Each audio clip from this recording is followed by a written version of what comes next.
Grace Adebayo froze in the doorway of her quarters, her heart pounding as she stared at the impossible sight before her. There, sprawled across her modest bed in his expensive Italian suit, was Marcus Okoro, the billionaire who barely acknowledged her existence, the man who treated her like invisible furniture for the past 8 months. His usually perfect hair was disheveled, his face peaceful in sleep, and the strong scent of whiskey filled her tiny room. But how did Lagos's most powerful real estate mogul end up in his maid's bed? And why would this single night change both their lives forever? If you're loving this story already, hit that subscribe button and ring the notification bell. You won't want to miss what happens next. And don't forget to comment below what country you're watching from and your local time right now. 24 hours earlier, Marcus Okoro stood in his towering glass mansion on Victoria Island, staring out at the Lagos Lagoon with eyes as cold as the marble beneath his feet. At 28, he commanded a real estate empire worth billions, yet his heart remained frozen in time, trapped in the moment his mother walked out when he was 12, calling him just like his cold father. Grace moved silently through the mansion's corridors, her cleaning supplies in hand, invisible to the man who paid her salary. At 26, she was different from the rotating staff who quit within weeks of enduring Marcus's harsh treatment. While others fled his cutting words and impossible demands, Grace endured, not from choice, but from desperation. Every naira she earned went toward her 9-year-old brother David's kidney treatment. The medical bills were crushing her family, and this job, no matter how humiliating, was their lifeline. In her small third-floor quarters, she sketched designs late into the night, dreaming of becoming a graphic designer while reality kept her scrubbing floors for a man who saw her as nothing more than another replaceable servant. Grace. Marcus's sharp voice echoed through the mansion that afternoon. The study better be spotless before I return tonight. I'm bringing important clients tomorrow.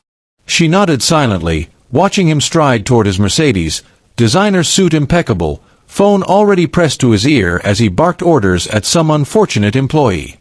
Grace had perfected the art of invisibility, present enough to do her job, invisible enough to avoid his wrath. That evening, Marcus's world crumbled. Okoro Properties had lost the biggest deal of the year to a rival company, a waterfront development that would have cemented his dominance in Lagos's real estate market. The loss wasn't just financial, it was personal. His father Richard would be furious, and Marcus could already hear the disappointment in his voice during their weekly call from London. At Quillock's, Lagos's most exclusive nightclub, Marcus drowned his failure in bottle after bottle of expensive whiskey. Business associates tried making conversation, but he waved them away, preferring the numbing embrace of alcohol to their false sympathy. "Sir, I think we should get you home," his driver Vincent suggested around 2 a.m., finding Marcus slumped over the VIP table. The ride home was a blur of Lagos's night lights and Marcus's bitter thoughts.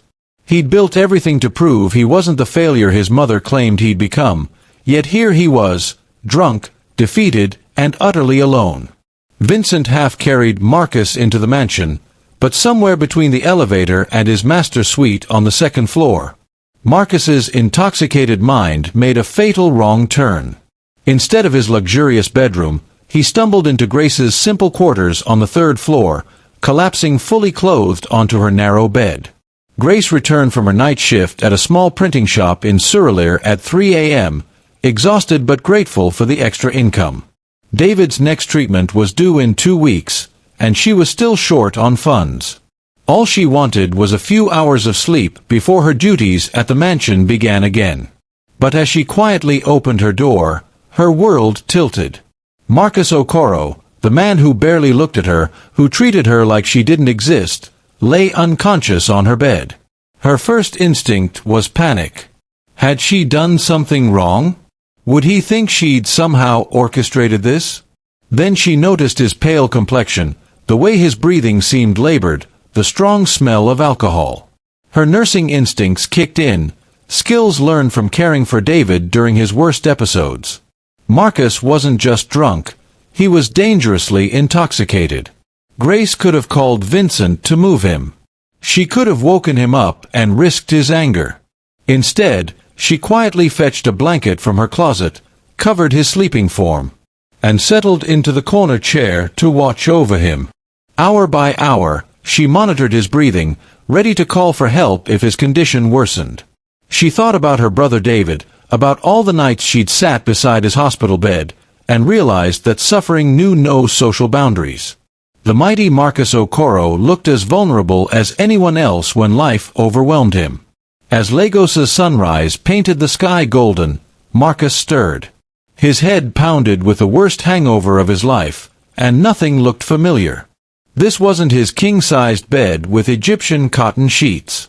This was simple, small, clean but modest. "Sir, are you all right? You've been here all night." The gentle voice made him turn, and through his blurry vision, he saw Grace sitting in a chair nearby, her eyes filled with genuine concern. Not judgment, not anger, not the calculating look he'd learned to expect from women, just pure, worried kindness. What happened?" Marcus tried to sit up, his head spinning. "You came here last night, very late. I found you sleeping, and I was worried, so I stayed to make sure you were okay." Grace stood, moving carefully.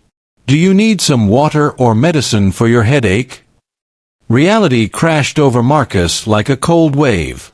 He'd invaded his maid's private space, slept in her bed, and instead of calling security or demanding his removal, she'd spent the entire night ensuring his safety. The woman he'd treated with casual cruelty for months had shown him more kindness in one night than he'd received from his supposed friends in years. I'm sorry," Marcus whispered, words he rarely spoke to anyone. "I don't remember coming here." "It's all right, sir. These things happen." Grace brought him a glass of water and 2 aspirin. "Would you like me to call Vincent to help you to your room?" Marcus stared at her, this woman he'd never really seen before. Her uniform was wrinkled from sleeping in the chair, her hair slightly mussed, yet she radiated a dignity he'd never noticed. When had he last seen someone put another person's well-being above their own comfort? "Why?" he asked quietly. "Why didn't you just leave me here? Call someone else to deal with me?" Grace paused, her hand on the door handle. "Because you needed help, and I was here to give it.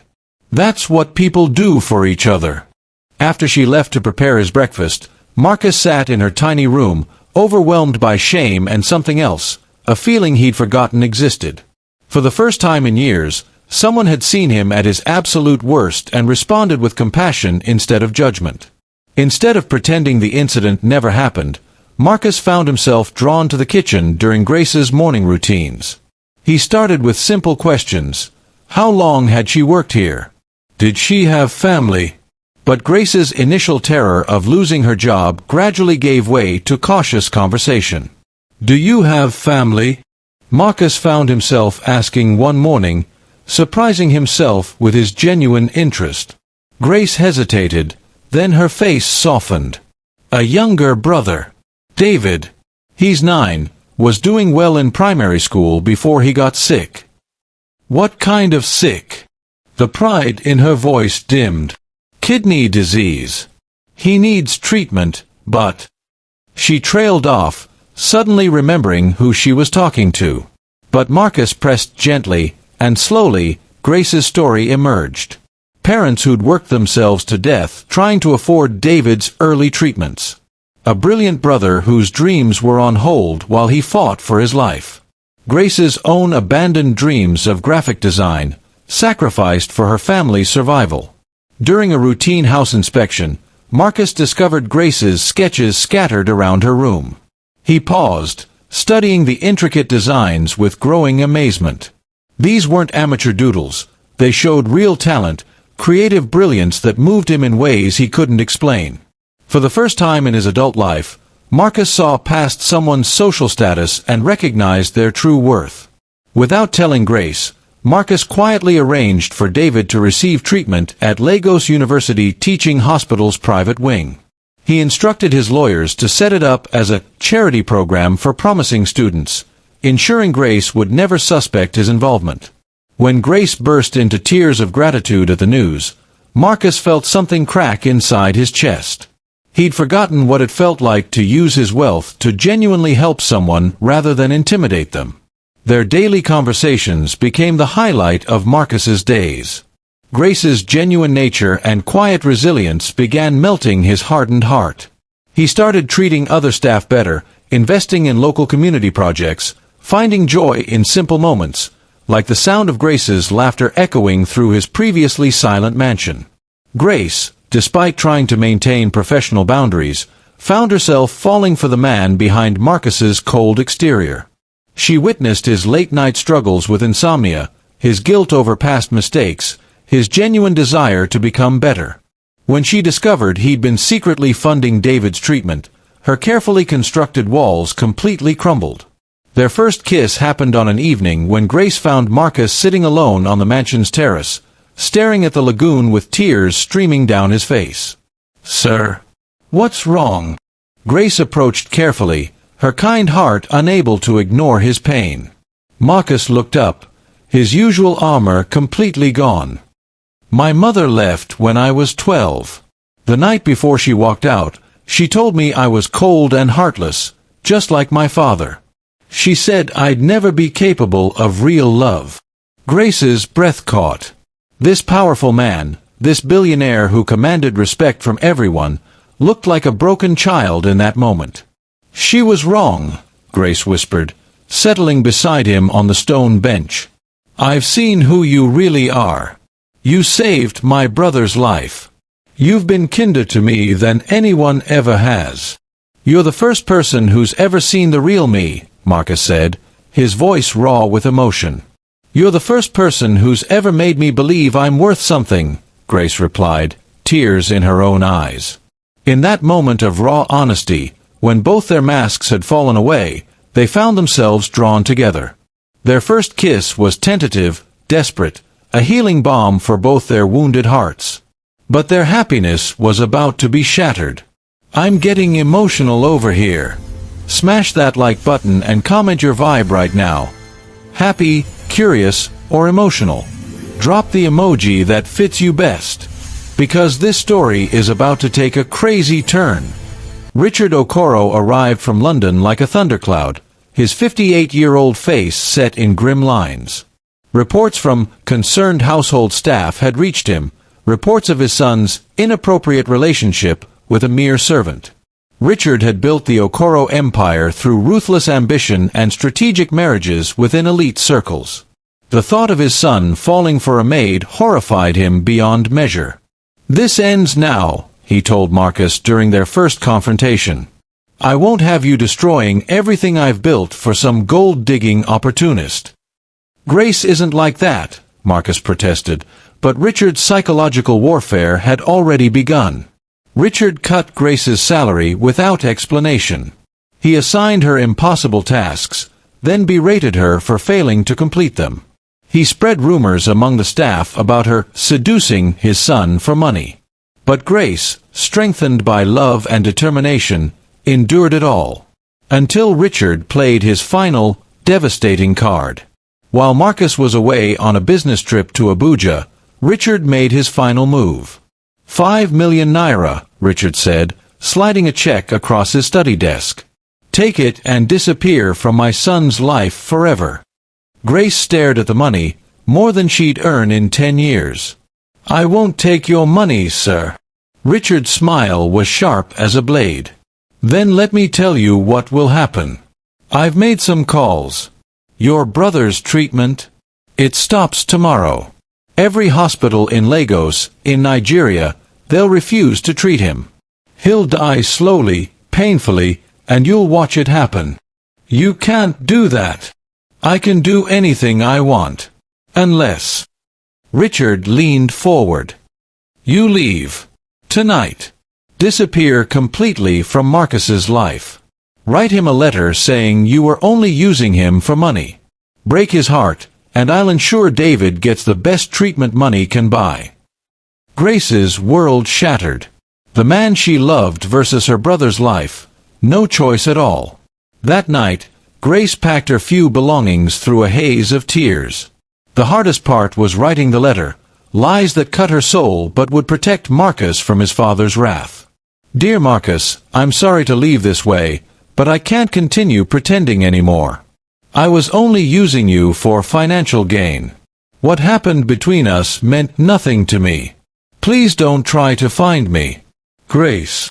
She left the letter on his pillow and slipped out of the mansion like a ghost, carrying her broken heart into Lagos's sprawling chaos. Marcus returned from a 3-day business trip to find Grace gone and only that cruel letter left behind. Initially devastated and furious, he soon realized something was wrong. Grace's personal belongings, her art supplies, even her photo of David, everything was gone too quickly, too completely. His investigation led him to security footage of his father's threats and medical records showing David's suddenly halted treatment. Rage and determination fueled Marcus as he realized the truth. Grace had sacrificed their love to save her brother's life. You destroyed the best thing that ever happened to me, Marcus shouted during their confrontation. I saved you from making the biggest mistake of your life, Richard fired back. She was using you. She was loving me. Something you never learned how to do. In a move that shocked Lagos's elite society, Marcus liquidated several properties and established a medical foundation, naming it after David. He publicly announced his search for Grace, making it clear she was the woman he wanted to marry, regardless of his father's objections. Grace had found work at a tiny design firm in Surulere, using her skills while caring for David as his condition deteriorated in a public hospital. She kept Richard's check uncashed, unable to benefit from her own heartbreak. When news reports showed Marcus's public declaration and his new medical foundation, Grace wept in David's hospital room. He'd discovered the truth, but pride and fear still kept her hidden. Marcus finally tracked Grace through David's medical records. Their reunion was raw and emotional. Accusations flying, tears streaming, confessions pouring out like a flood. You left me, Marcus said, his voice breaking. I saved you, Grace replied. Your father would have destroyed everything you worked for. You are everything I worked for. The empire means nothing without you. Marcus immediately arranged for David's transfer to the best medical facility in Lagos, proving that no force would ever separate them again. 6 months later, Lagos witnessed the wedding of the decade. Grace wore a stunning wedding gown of her own design, and the ceremony took place in a beautiful garden overlooking the lagoon where they'd shared their first kiss. The guest list was unprecedented, Lagos's elite mingling with Grace's humble community, barriers breaking down in celebration of genuine love. Richard appeared at the reception, finally having recognized that his son's happiness mattered more than social conventions. He publicly apologized to Grace, admitting that her strength and character made her worthy of the Okoro name. I was wrong, he said simply. You've made my son happier than I've ever seen him. Grace established her own successful design company with Marcus's support, while continuing her community work. David, fully recovered, returned to school with dreams of becoming a doctor someday, inspired to help others as he'd been helped. Marcus learned that true wealth came not from property and money, but from love, family, and using resources to lift others up. Did this story touch your heart the way it touched mine? Smash that subscribe button for more amazing love stories that will restore your faith in true love. Like if you believe Grace and Marcus deserve their happy ending. Comment below and tell us what you've learned from the story. I read every single comment and love hearing your thoughts. Ring that notification bell so you never miss these incredible tales of love, hope, and redemption. Until next time, keep believing in the power of true love.